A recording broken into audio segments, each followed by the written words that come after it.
Because of the way the world is and how busy our daily lives are, not all of us have the opportunity to take time apart for self-reflection and to ask some really big questions. And therefore, I've actually designed a short series of questions to ask you so that this video can find you in your life and reflect back to you an opportunity to ask these questions that are so important. And just because we're so busy with our jobs and our relationships and our houses and our finances and our health and all this stuff, it does not make these questions any less important. It does not make the implications of the profound transformation that makes itself available to the one who's willing to ask them. It does not make it any less so. And as a matter of fact, when you begin to tune in to who and what you really are, an extraordinary power, an extraordinary possibility begins taking place in your life which you may have not yet known before. And this extraordinary possibility makes these other areas of your life that you may be very busy with lately actually a lot easier to move through. Actually, let's say you begin to start dancing through them like they're songs enjoyable to listen to and move through. So here's some questions. They may sound silly at first, but I'm going to kind of do this rapid fire because I value your time and I don't want to waste it or lead you on or anything. Just bear with me. Take your outfit that you have on right now and take a good look at yourself, okay? Now, imagine taking off that outfit and putting on a different outfit that you have. You don't have to really do it, just imagine, okay? Now let me ask you, are you still you? You changed outfits, but you're still you, right? Okay, bear with me. Like I said, we're gonna build some momentum here. Don't worry. All right, now, let's say you lose your job. So you don't have a job now. Let me ask you something. Are you still you? Let's say you get a different job, completely different area of work. Are you still you? What are you? Let's say you're in the relationship you're in right now. If you're in one, consider this. Let's say that relationship ends. Are you still you, or are you less? Has something about you really been removed? Fundamentally, what are you? Who are you? Let's keep looking at this. Take away your house. Are you still you? Take away that job. Are you still you? Change your finances. Let's make you a billionaire overnight, okay? Huge stock success you had overnight. Glorious, awesome job, my friend. I'm so pleased for you. You're a billionaire. Are you still you? Now let's wipe all your finances off the face of the planet and let's give you some debt instead, okay? Are you still you? Change of outfits. Okay, let's take this deeper because I can tell that you understand the direction we're going with this. Get ready because we're going to get heavier here. Now let's amputate both of your arms. Okay, maybe something happened, you know, some disease, maybe in war, whatever. We amputate both your arms. Are you still you? Now let's take off both your legs. Are you still you? Now let's go ahead and remove your heart, okay? They actually do this all the time now. Heart transplants, okay? Let's take somebody else's heart who's passed away and has so generously donated theirs for you, and let's place that within your chest where your heart previously once was. Are you still you? All right, now we got to do some brain surgery, okay? Because you got some stuff going on in your brain. Let's go in there. We're going to take professional surgeons. We're going to remove some things, change some things, you know, brain surgery. Not a brain surgeon, but we're doing brain surgery. Are you still you? Now let's shave your head. Let's pierce your ears. Let's pierce your nipples too. I hear that's in fashion these days. All right.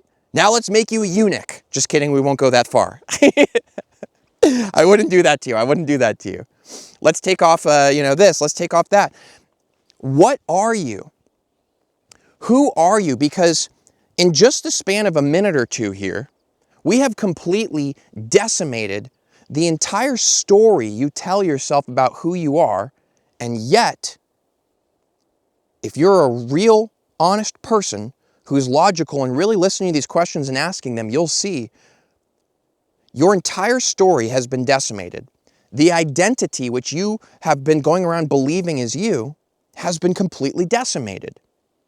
And yet, there's something fundamental to you that no matter what we take away, take away your limbs, take away your job, take away your relationship. No matter what we take away, there's something fundamental to you. What is it? What is it? Now, let's say we're going to change some other really big stuff, okay? Now we're going to change your beliefs. Maybe you have a certain belief system. Maybe you're religious, maybe something like this. That's okay. I totally support everybody's beliefs and the story in their lives that is playing out for them. You know, whatever your truth is okay with me. But let's say you're religious or something like this. Okay, now let's say you wake up overnight and you're like, you know, I don't really feel it anymore. You know, something about it's not right. And you change religions. Completely different religion. Or, totally crazy, you're atheist now. Which is a religion in of itself, by the way. Are you still you? You see, no matter what you change about yourself, your thoughts, your ideas, your clothes, your outfit, your job, there's something to you that is core, that is right here, right now in this moment. What is it? What is it? Now, what I really wanted in this video was to provide you an opportunity, because I know how busy most people's lives are. You know, I'm the one living out here in the nature with all the time in the world to sit here and think and ask questions. I just wanted to provide these questions for you and ask you. And I don't want to tell you an answer, because really it's the question that's important. But I have a few more questions that might help to point you in a direction. And you don't have to go this direction, because I want to tell you something. This is your life. This is your story. But if you want, I have a few more questions you can hear, and you can consider this for yourself. Let's say you love your father very much, and he passes away. Your father's taken away, but what is left? What's left? Because your father's gone, but there's something intangible. You can't touch it, but it's very real, and it's very there, and it's very core to you. Because even if we took your clothes away and your job away, that which you have between your father, it's still there, though intangible. What is that? Is it the love you shared? The experience? The reality that you shared with one another? The impact that you made on each other energetically? Because your dad's not here physically anymore, okay? He's gone. And yet, there's this energetic imprint from the love and the experiences that you shared that is here. And nothing can take it away. What is that? What is that? And is it possible that you can direct that question to you yourself here today? And there's one more question that I want to ask you to drive some awareness towards, you know, who and what you are, which is not me telling you. Again, I'm just here asking questions today. I'm just presenting questions. That's what I am today. That's what I am. Here's an interesting one. Every single day in our lives, we are facing situations, aren't we? Different relationship encounters, you know, challenges at our work, you know, things going on in our life, good things, fun things, hard things, whatever. We're constantly facing things, aren't we? Now, isn't it interesting that no matter what you're facing in life, or no matter how many things change, the weather, your location, your outfits, your focal point of experience is always the same. You are always experiencing yourself. You are always experiencing yourself. What do I really mean by this? Let's say there's a guy way over there and his name is Tim. Okay, there's not. But let's pretend I'm not out here deep in the woods totally alone. There's a guy named Tim over there, okay? If I want to experience Tim, I actually can't. I can't experience Tim. What I can do is take myself over to where Tim is and experience myself with Tim. I can experience myself's idea of Tim and what he reflects back to me. I'm never really seeing Tim for who he is. I'm seeing my own self reflected back to me from Tim. It's yourself is your focal point. Yourself is your focal point. I'm not really in the woods here. I'm in Nathan, which is my name, by the way. Nice to meet you. Hello. I'm in Nathan. I'm not in the woods. I'm in Nathan. And I'm experiencing myself, Nathan's focal point of being in the woods. When I'm with a loved one, I'm still not really with that loved one. I'm with myself experiencing that loved one through my focal point of being me. So I am something. You are something. And in a certain sense, whatever you are, it's attached to yourself. Okay, pay close attention here because I know I'm saying some trippy stuff. I know some people are going to be like, dude, what are you talking about? Is he high? No, I'm still completely sober and I'm very proud to be. Thank you. These are really important questions in my opinion. These are the kinds of things I'm asking. These are the kinds of things that interest me at least. Whatever I am is somehow attached to Nathan, this character in this story. And Nathan can change his clothes, he can change his job, he can have people come and go from his life, he can do different things, he can adopt different belief systems, tell new stories, go to the desert, go to the forest, go to the mountains, whatever he wants to do, he can do. And what I am, is somehow always right here observing Nathan. No matter what happens, no matter where he goes or what takes place, I am always right here, for some reason, observing Nathan and his life. Almost like I'm not actually Nathan. It's almost like I'm not actually Nathan. Because if we heart transplant Nathan, if we lobotomize Nathan in his brain and we change his outfit and we change his job, we could even like bleach his skin or do some crazy stuff. Let's take off one of his legs too. I have not actually changed. I am still this focal point observer who's constantly somehow attached to Nathan, observing him and watching him. Everything he does, everywhere he goes. No matter how much you change Nathan, you can't change me.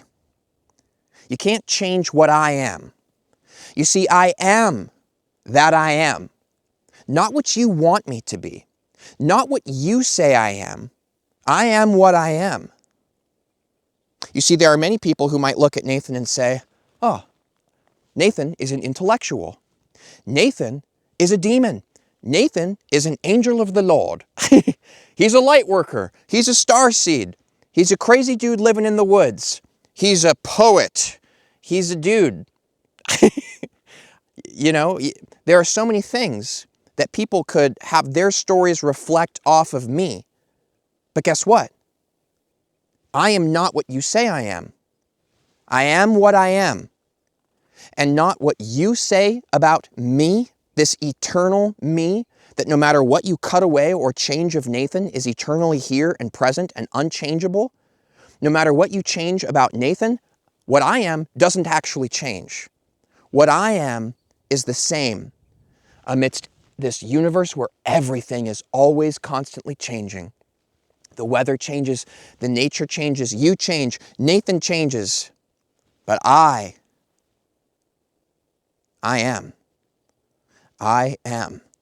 And you cannot change that. And you know the interesting thing about me? Even if Nathan comes up with some kind of idea or story or belief system and he starts telling me who I am, oh, you're this, oh, you're that. I am that I am. Not what he says I am. I am that I am. It's very interesting because it really is almost as if you are not the person you think you are. It's kind of more like they're your pet. They're a person in a story that for some reason God, the universe, source, whatever you want to call it's totally fine with me, has designated you, this eternal spark of observing that never changes and is always awake, even when your human person is sleeping, is there, watching, observing. It's like you, who you really are, has been assigned the role of observing this human person's life. It's like they're your pet, almost. You watch them, you love them, you watch them go through changes, you watch them face hard times, you watch them have huge wins, and you celebrate that for them. And when they're feeling low and they're feeling hurt, you never turn away from them. No, who you really are never turns away from yourself. I don't know how to explain it, but I can't stop seeing it for some reason. I am not Nathan, and you are not the self that you think you are. They are these people playing out these stories, living these lives, and it's like we are spirit. And we have been assigned the duty of sticking with this person throughout their life. Why? Why have I been assigned the duty of this person? Why am I not watching over you and you got this person instead? Why am I not in charge of that tree or that mountain? Why am I in charge of this person right here? It's an interesting question. But I'd say that maybe the person, not the person that you are, but the person that is your duty, your responsibility, that your consciousness is attached to for whatever reason, I'd say they must be pretty special. I'd say there must be some sort of significant reason why. Though, as to be perfectly honest with you, I don't know what that reason is. I'm still asking questions. I'm not done asking questions, okay? I'm really curious about this. So for all those people out there who live very busy lives, you've got families, you've got jobs, you got all these things that are pulling your attention. I've lived that lifestyle before, and I know what it's like, and I know how hard it is to have a free moment to really consider, who am I? What am I doing here? And so I truly hope that this video has given you an opportunity to reflect on some things. You know, it makes it a lot easier in a lot of ways to face life when we ask these kinds of questions, because when hard things are happening to Nathan in his life, it's easier to face because I can see and I can feel innately in what I am, this unconditional, unwavering love for him. And it's hard to see him struggle sometimes because I love him so much. But as I'm there observing, who I am, this eternal, infinite spark of something, I know that he's going to be okay. And he doesn't know it yet. He doesn't know what's coming next. But I know that everything is working out for his best, even when he doesn't know it. So there's great benefit to asking these sorts of questions, my friends. What do you think about this? Honestly, does this spark any kind of realization you've ever had? Have you ever tapped in to something like this before? What do you feel about it? What does it mean to you? Thanks. Much, much, much love to you. Much peace. Many blessings. And I look forward to seeing you in the next video. See you there.